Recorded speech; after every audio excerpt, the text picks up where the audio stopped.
우리 전남 도민 여러분께, 대한민국 국민들께 대통령 후보 이재명 후보가 만들어갈 대한민국에 대해서 말씀드리겠습니다. 여러분,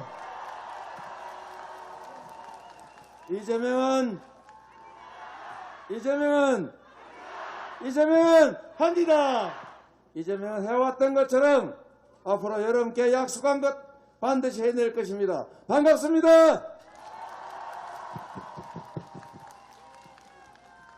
한 번만 더 할까요? 나를 위해, 이재명, 순천을 위해, 이재명, 전남을 위해, 이재명, 대한민국을 위해, 이재명, 이 나라의 미래를 위해. 이재명. 감사합니다. 이 방송 촬영이 쬐깐해가지고 스피커 영향이 너무 잘 안 들리시죠? 네, 여러분, 저는 여러분 아시는 것처럼 경북 안동이라고 하는 저 완전히 정확하게 반대쪽 끄트머리 그 동네 출신입니다. 그리고 여러분, 과거 박정희 이 군사정권이 했던 가장 큰 폐악이 지역을 가른 것입니다. 지역을 나누어서 갈등시키고 그 속에서 정치적 이익을 획득하는 거 정말로 잘못된 것이죠. 물론 잘한 것이 없다는 건 아니지만 이 지역을 갈라서 갈등시킨 거, 이 지역주의라고 하는 큰 뿌리를 만들어낸 거 정말로 책임져야 되고, 저도 그 한 부분에 이용당했던 사람입니다. 저희가 대학을 가서 이 실상을 알게 됐습니다. 세상을 움직이는 원리가 이런 거구나. 네 편 내 편 갈라가지고 힘없이 작은 사람 한쪽으로 몰고 힘센 쪽 많이 지원해가지고 내 편 만든 다음에 계속 싸우게 하면서 권력을 유지하는구나. 그게 국가의 성장이나 국민의 삶을 개선하는 데 도움이 되는 것이 아니라 국민들을 증오하고 갈등하게 하고 결국은 국가 발전을 가로막았던 거 아니겠습니까, 여러분? 이제는 다시는 그런 길 가면 안 되겠죠? 네. 저는 대학에 가서 이 사실을 알고 정말 판검사 해가지고 잘 먹고 잘 살아야지 이렇게 마음먹었다가 인생 자체를 통째로 바꿨습니다. 판검사 발령 제가 거부하고 마다하고, 제가 이 수없이 많은 사람을 학살했던 그 군사정권에 어떻게 제가 임관을 받습니까? 사령장을 받을 수 없어서 제가 26살 어린 나이로 제가 다니던 공장으로 성남으로 되돌아갔습니다. 그리고 광주가 가리키는 방향대로, 호남의 개혁정신이 지시하는 방향대로 지금까지 살아왔습니다. 외롭지만 힘들었지만 여러분께서 여기까지 끌어주셨습니다. 감사합니다. 이재명, 이재명.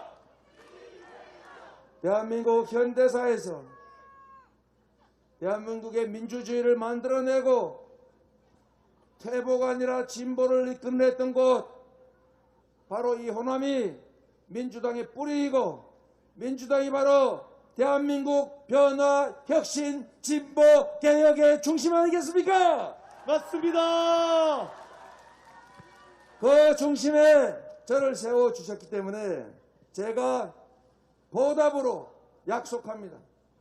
새로운 나라, 민주주의가 활짝 핀 나라, 인권과 평등이 그리고 평화가 보장되는 우리 김대중 대통령이 꿈꿨던 세상, 제가 반드시 완성하겠습니다, 여러분.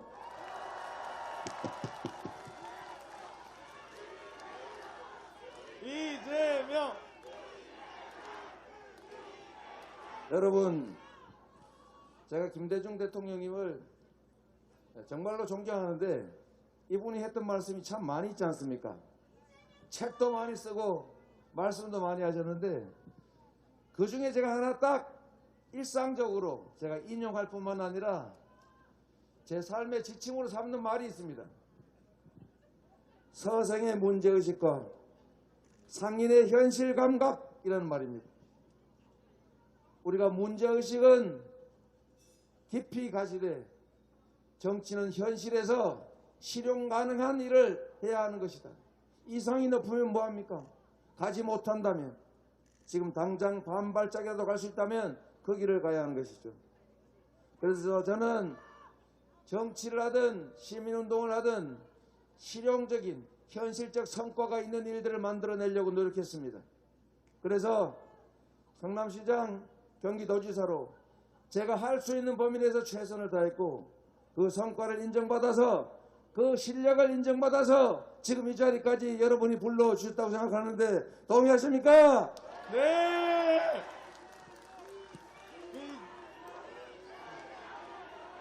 이재명. 감사합니다. 우리가 위기를 맞고 있습니다. 경제적으로도 어렵고 코로나도 어렵습니다. IMF 위기가 왔을 때 김대중 대통령은 준비된 대통령이었고, 대중경제론을 쓸 만큼 경제에 박식했고, 나라의 미래를 내다보는 해안과 통찰력이 있었기 때문에 IMF 위기를 신속하게 극복하지 않았겠습니까? 여러분,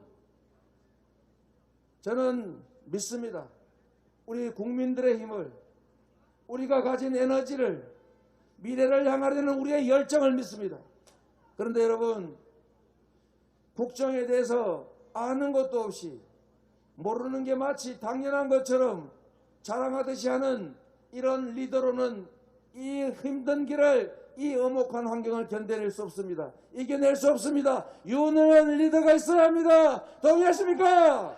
네, 맞습니다. 이재명. 여러분, 준비되어 있고 실력이 실적으로 검증되어 있는 리더가 있습니다. 그런데 아무것도 아는 것 없이 오로지 할 수 있는 게 정치 보복을 공언하고 다시 블랙리스트 만들어가지고 좌파 문화계 싹 쓸어버리겠다, 이렇게 말하는 이런 사고로 이 복잡하고 위험하고 험난 이 위기를 극복할 수 있겠습니까? 맞습니다. 여러분, 정치 보복, 우리 김대중 대통령께서 평생 핍박당하고 고통받으면서도 보복하지 않았습니다. 보복하지 않겠다고 약속했습니다. 그 약속을 지키지 않았습니까, 여러분? 그런데 어느 나라, 어느 역사에, 세상에 국가의 최고 지도자가 되겠다는 사람이 대놓고 정치 보복하겠다고 합니까? 지금도 이러는데 실제로 권한을 가지면 어떤 일이 벌어지겠습니까, 여러분? 국민이 맡긴 권력과 국민이 맡긴 총칼로 우리 국민들을 핍박했던, 살상했던 군사 정권의 역사가 있습니다. 군인 관료가, 군 공무원이 국민이 맡긴 권한으로 국민을 살상하고 국민을 지배하지 않았습니까? 그 많은 시절에, 그 오랜 시간 동안 우리가 얼마나 많은 걸 잃었습니까? 이제 검찰 왕국이 열리고 있습니다. 우리가 소중하게 목숨을 바쳐 만들어왔던 민주공화국이 위협을 받고 있습니다. 검찰 왕국이 열리고 왕으로서 검사들이 국민을 지배하는 시대가 곧 올지도 모릅니다, 여러분. 안 됩니다.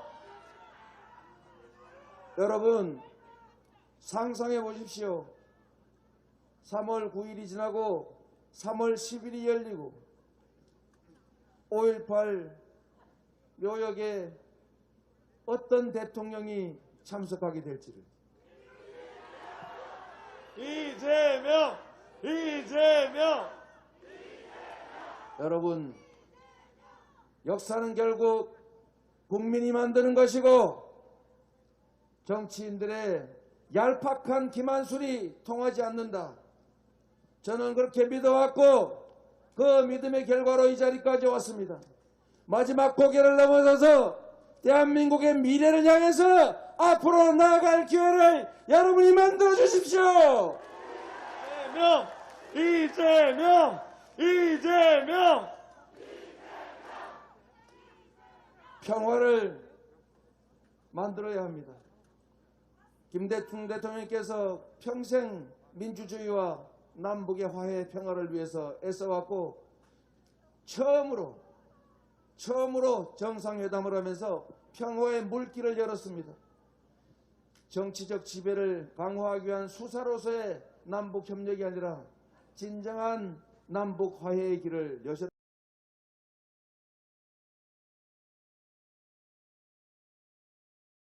합의 이전에 1년에 33건씩 발생하던 무력 충돌이 3년이 넘도록 딱 한 건에 그치고 있습니다. 여러분, 전쟁에서 싸워 이기는 거 중요하지요. 그래서 군사력도 강화해야 되고 국방력도 키워야 합니다. 그런데 이거보다 더 중요한 게 있습니다. 싸워서 이기면 무수한 희생을 치러야 합니다. 우리는 이미 겪었지 않습니까? 한반도에 전쟁 위기가 고조되고 있다고 합니다. 여러분, 외국 군사 잡지에서 그렇게 얘기합니다. 한반도의 전쟁 위기 중 4개 요인 중에 하나가 특정 후보다. 또 며칠 전에 이런 미국 잡지 발표가 있었습니다. 한국이 호전적이 돼서 한반도 정세가 불안해질 가능성이 있다. 윤석열 후보가 당선될 경우에 한반도에 위기가 올 수 있다. 군사적 위기가 올 수 있다. 이렇게 미국에서 걱정합니다. 여러분. 맞습니다. 여러분, 전쟁을 해서 싸워서 이기겠다는 생각 참으로 위험합니다. 싸우지 않고 이기는 길을 찾아야 합니다. 여러분. 맞습니다. 더 중요한 것은 싸울 필요가 없게 만드는 바로 평화입니다. 여러분. 맞습니다. 이재명. 반드시 평화를 만들어야 합니다. 분열과 증오를 만들어내서 청년들 사이에 싸움시켜서 이익 보겠다는 생각 못하게 해야 합니다. 남북 간의 갈등 만들어서 군사적 긴장 고조하고 안보 위기를 조장해서 표 얻는 시대에 이제 갔습니다. 그러나 아직도 그런 구태 정치를 계속하고 있습니다. 여러분, 이낙연 우리 총괄선대위원장이 말씀하셨지만 사드를 배치하면, 추가로 사와서 사드를 배치하면 우리가 이미 중동에 4조 원 수출했던 천궁2 미사일 방어 시스템 못 쓰게 됩니다. 국방 산업이 망가져요. 수출 규제, 수출 억제 때문에 또는 무역 제재 때문에 우리가 민중들이 피해를 봅니다. 왜 이런 짓을 하는 거예요? 도대체 어디다가 사드 설치할 겁니까? 여러분, 안보를 정치에 이용하는 집단은 전 세계에 이 집단 말고는 없습니다. 여러분. 맞습니다. 국민의 먹고 사는 문제도 중요하지만 국민의 생명과 안전을 지키는 안보 문제를 정략적으로 악용해서 안보를 해치는 안보 포퓰리즘, 이거 반드시 책임 물어야 하지 않습니까? 맞습니다.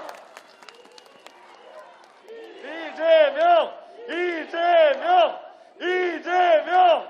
여러분, 마지막 말씀 하나만 더 드리겠습니다. 유능한 리더가 통찰력을 가지고 길을 먼저 제시하고 험한 길을 먼저 다녀온 다음에 함께 갑시다. 새롭고 빠르고 편한 길을 찾아내는 것이 바로 리더 아닙니까? 나는 뒤로 숨고 네가 먼저 가봐라. 그리고 좋은 길이면 내가 그때 가서 혜택은 내가 보겠다. 이게 리더가 할 일입니까? 아닙니다. 구성원들 싸움시키고 네 편 내 편 갈라가지고 내가 이익 보는 거, 이거 통합에 반하는 행동 아닙니까? 맞습니다. 여러분이 통합을 해낼 대통령, 경제를 살릴 유능한 경제 대통령, 그리고 이 나라의 민주주의를 지켜낼 대통령이 필요하다고 생각하시면 선택은 누구입니까? 이재명. 여러분, 이낙연 우리 위원장께서 말씀하셨지만 검찰이 선출 권력, 즉 국민의 지휘를 받지 않고 독자적으로 마음대로 하겠다, 맞는 말입니까? 아닙니다. 지금 군대도 국방장관을 민간인으로 지금 임명해서 군대도 국방장관을 지휘하자. 민간인으로 임명해 국방 문민화까지 얘기되는 판에 검찰이 법무부 장관의 지휘를 받지 않고 예산 독자적으로 편성하고 공수처 없애버리고 수사권 다시 확보해가지고 경찰 수사가 잘못되면 지가 직접 수사하고 내가 수사해서 내가 기소하고 이렇게 되면 나라가 어떻게 되겠습니까? 안 됩니다. 여러분, 군사 정권이 아니라 검찰 정권이 생겨나게 생겼습니다. 민주공화국을 지켜내고 검찰 왕국 반드시 막아냅시다, 여러분.